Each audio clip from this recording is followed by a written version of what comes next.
하나님의 말씀 계속해서 봅니다. 잠언 11장 29절에서 31절에 있는 말씀 또 오늘도 교독하겠습니다. 같이 읽겠습니다. 29절에 30절 세 절 같이 읽겠습니다. 자기 집을 해롭게 하는 자의 소득은 바람이라. 미련한 자는 마음이 지혜로운 자의 종이 되리라. 의인의 열매는 생명나무라. 지혜로운 자는 사람을 얻느니라. 보라, 의인이라도 이 세상에서 보응을 받겠거든 하물며 악인과 죄인이리요. 아멘.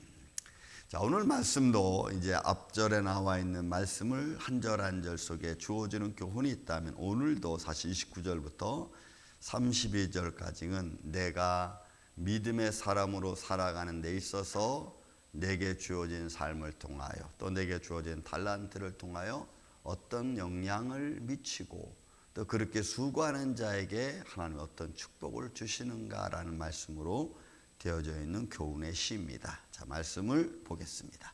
자기 집을 해롭게 하는 자의 소득은 바람이라. 여러분, 자기 집을 이 해롭게 한다고 하는 이 아카라고 하는 것은 내 행동으로 말미암아 사회에 영향이 미칠 정도로 그런 정도로 행동하는 것을 말합니다. 그러므로 이 모습은 이 해롭게 한다는 것은 불안하게 하는 겁니다. 불편하게 하는 겁니다. 그러니까 자기 집을 불편하게 하고 자기 집을 해롭게 하는 거예요. 근데 그 행동이 어디까지 영향을 미쳐요? 사회적 환경까지 영향을 미치는 아주 안 좋은 행동이죠. 그래서 가정 폭력, 가정 살인, 이런 것들은 가정의 문제뿐만이 아니고 사회적 문제까지 간다 그랬잖아요.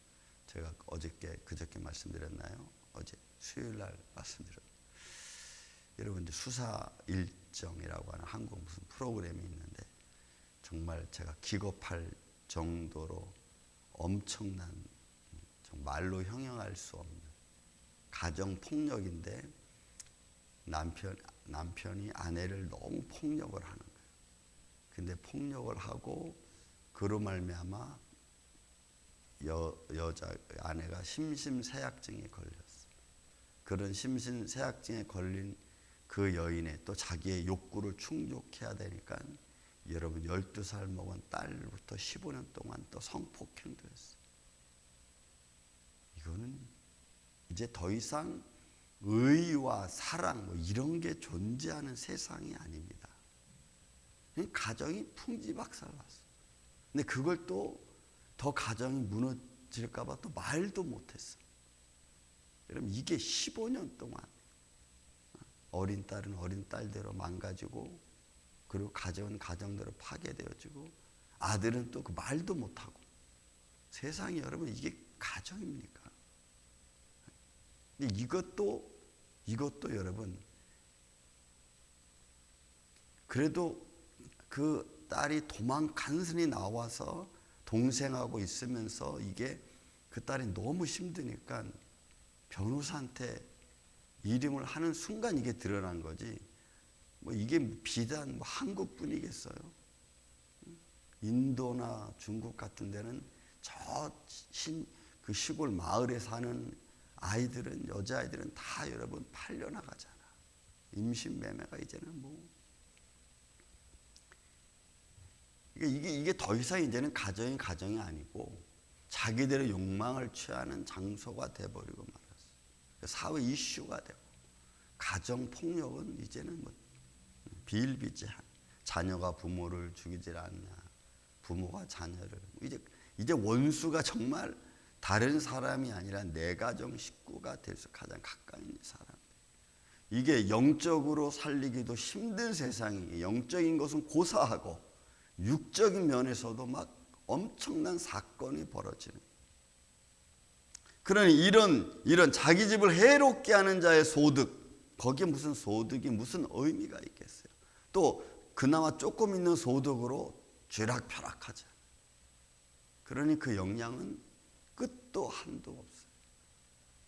이런 세상 속에 저와 여러분, 우리 살아계신 주님을 믿는 믿음의 사람들은 그야말로 어떻게 행동해야 되는가?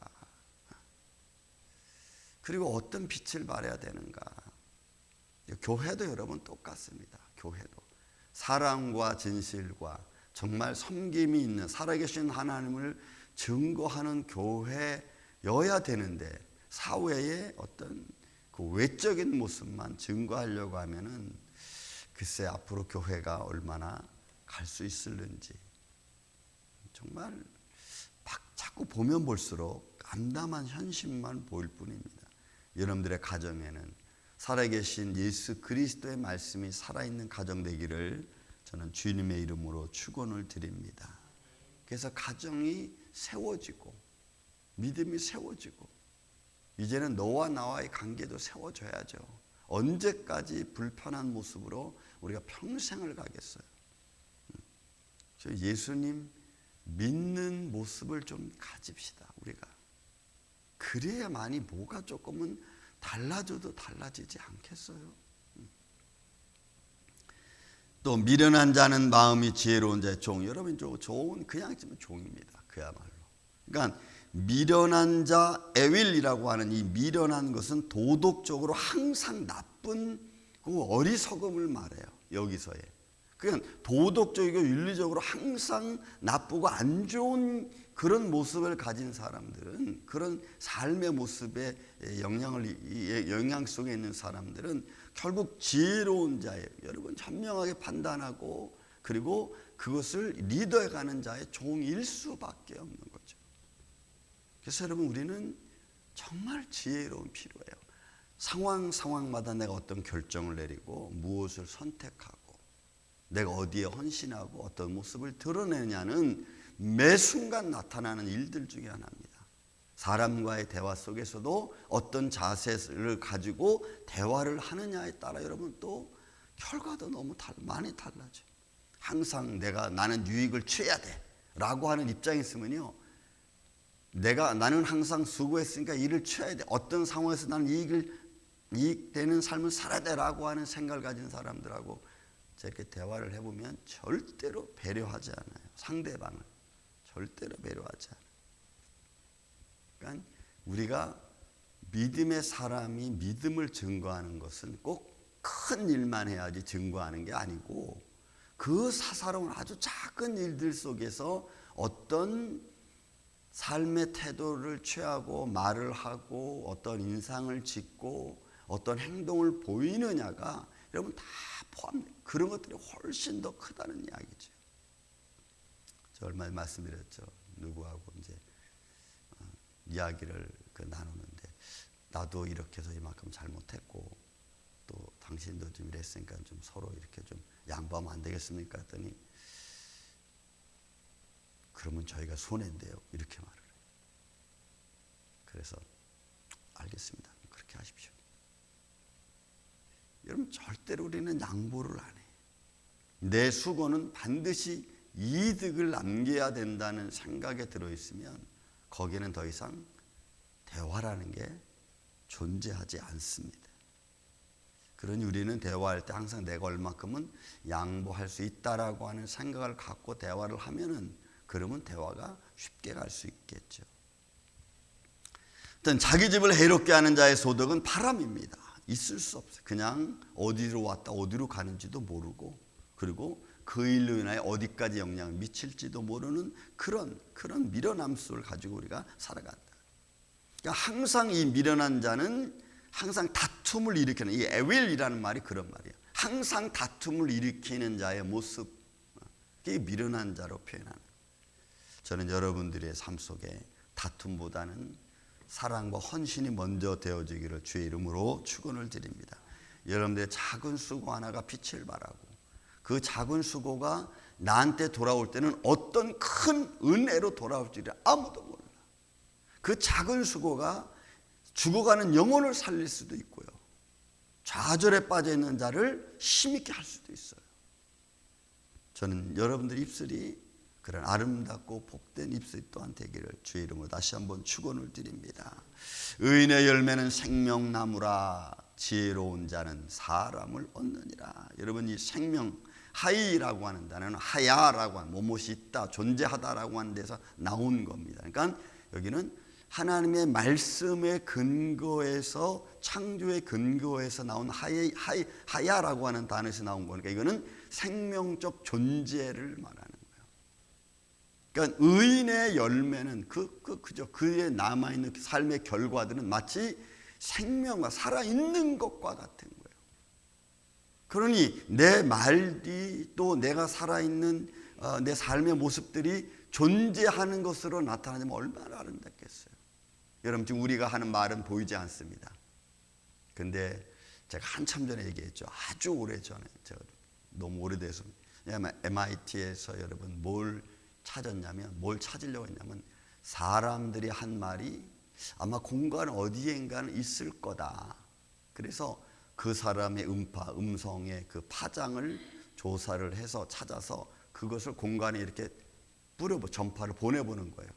그러면 그 사람이 전한 이 전파가 공간 어디에 존재한다면, 그러면 이 말 찾을 수 있다는 거죠.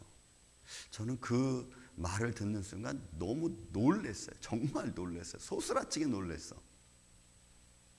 여러분, 우리말이 살아있다고 생각해 보세요. 그리고 어딘가에 내가 10년 전에 전파한 전파가 계속해서 전파로 남아있다고 생각해 보세요. 그리고 그 전파를 잡고 그 전파의 음성을 따라서 무슨 말 했는지가 나타날 수 있다면, 여러분, 이거 얼마나 두려운 거예요. 근데 하나님은 우리가 한 말들을 기억하고 계신다는 거 아세요? 전지전능하신 하나님은 내가 무슨 말을 했는지를 아시는 분이라면, 여러분, 이거는 정말 뜨끔하고, 내가 과거에 한 말, 내가 다른 사람한테 한 말들, 그런 말들이 존재한다면 우리는 얼마나 많은 사람들의 마음을 아프게 하고 죽였는가. 죽이는 말들, 살인의 말들을 얼마나 많이 했는가. 여러분, 이 생명이라는 말이 하이라고 하는 단어, 바로 그런 말, 존재한다는, 살아있는 거예요. 저는 그래서 말이 이제는 무섭습니다. 혹시 내가 던진 말이 누구를 죽이는 말이 되지 않을까? 혹시 이 말이 하나님 귀에는 들리지 않을까? 그러면 그것만큼 무섭고 창피한 것이 어디 있겠어요? 의인의 열매는 생명나무라 지혜로운 자는 사람을 얻는 거예요. 그런 여러분 말 한마디에 많은 사람들이 여러분들을 존경하기도 하고, 여러분들의 말 한마디에 많은 사람들이 여러분들을 경멸하기도 합니다. 그러니 우리의 삶이 얼마나 중요하는가, 어디서 무슨 말을 하는 게 얼마나 중요한가. 정말로 우리의 삶이 열매처럼 맺어 살아있는 것처럼 된다면 그보다 좋은 게 어디 있겠어요? 그죠? 여러분들의 자녀들은 여러분들을 보고 자라잖아요. 여러분들의 가까이 있는 사람들은 여러분들을 보시잖아요. 여러분들도 보시지만 다른 분들이 또 여러분들을 보시잖아요.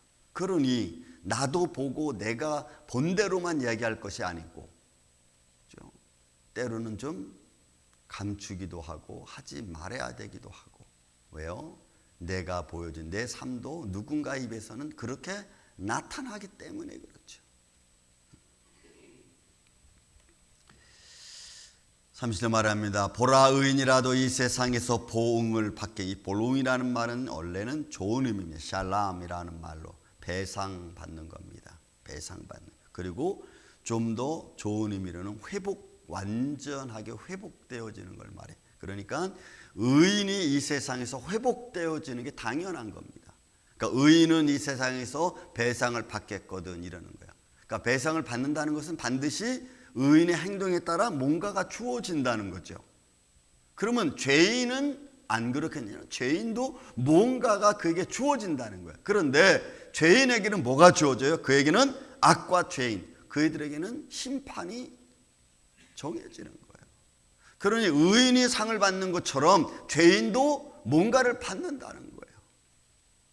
그러니까 우리의 삶이 조심스러운 거죠. 또 조심해야 되고, 그 사실을 우리에게 교훈으로 들려주는. 그럼 우리는 한번 뒤돌아볼, 그래서 여러분 인생이 뒤돌아볼 수 있는 시간들을 가져야 됩니다. 내가 어제 하루는 어떻게 살아왔는가, 지금까지 살아온 삶 중에서 어떤 영향을 미쳤는가. 만약에 나쁜 영향을 미쳐서 힘든 일이 있었다면 여러분 우리가 그 회개해야 되죠. 하나님 잘못했습니다. 내가 잃어버렸던 일들인데 이런 말들을 통해서 많은 사람들에게 상처를 주고 아팠고, 또 이런 저런 일들을 통해서 힘들어졌고 또 안 좋았고, 주님 그때는 내가 몰라서 그렇게 했습니다. 이런 바울이 그러잖아요. 그러니 주님 나를 용서해 주시고 이제는 선한 길을 갈 수 있도록. 우리 임마누엘교회 아침 예배자들, 저와 여러분이 지금까지 온 일, 지금까지 한 일은, 어제까지, 아니 조금 전까지만이라도 내가 했던 말, 행동은 돌이킬 수 없어요. 인생은 두 번 살 수 없고 두 번 행동할 수 없어요. 그냥 고칠 뿐이고 잘한 것은 더할 뿐입니다. 그러니 우리는 이제 지나간 일에 대해서는 회개하고 교훈을 얻고, 그리고 앞으로 갈 길은 서로 합력하여 선을 이루고 하나님의 은혜와 덕을 끼치는 그런 한날 한날, 오늘도 복된 한날 되시기를 예수님의 이름으로 축원을 드립니다. 사랑과 은혜가 많으신 아버지 하나님, 우리가 걸어왔던 삶의 자취들 우리 힘으로는 지울 수 없습니다. 선한 것에 열매가 맺어지면 얼마나 아름답고 복된 일이지만, 그러나 내가 잘못하고 내가 실수하고 내 죄악으로 인하여 만들어진 자취는 내 힘으로 어떻게 할 수가 없습니다. 우리의 죄를 주님 용서하여 주옵시고 우리가 선한 길을 걸어갈 수 있도록 주님 지혜로움으로 우리를 붙들어 주옵소서. 그래서 우리의 남은 인생들이 합력하여 선을 이루고 믿음의 사람으로 삶을 걸어감에 있어 우리의 자존심 내려놓고 자존감 내려놓고 주님을 닮아가는 자의 삶으로 오늘 이 하루도 살아갈 수 있도록 주님 역사하여 주옵소서. 그러므로 우리의 삶을 통하여, 우리의 인성을 통하여, 우리의 인격을 통하여 살아계신 하나님을 어디서든지 증거해 가는 주님의 몸된 예배자들, 주님의 몸된 교회 되게 하여 주시옵기를 원하오며 사랑이 많으신 예수님의 이름으로 기도하옵나이다. 아멘.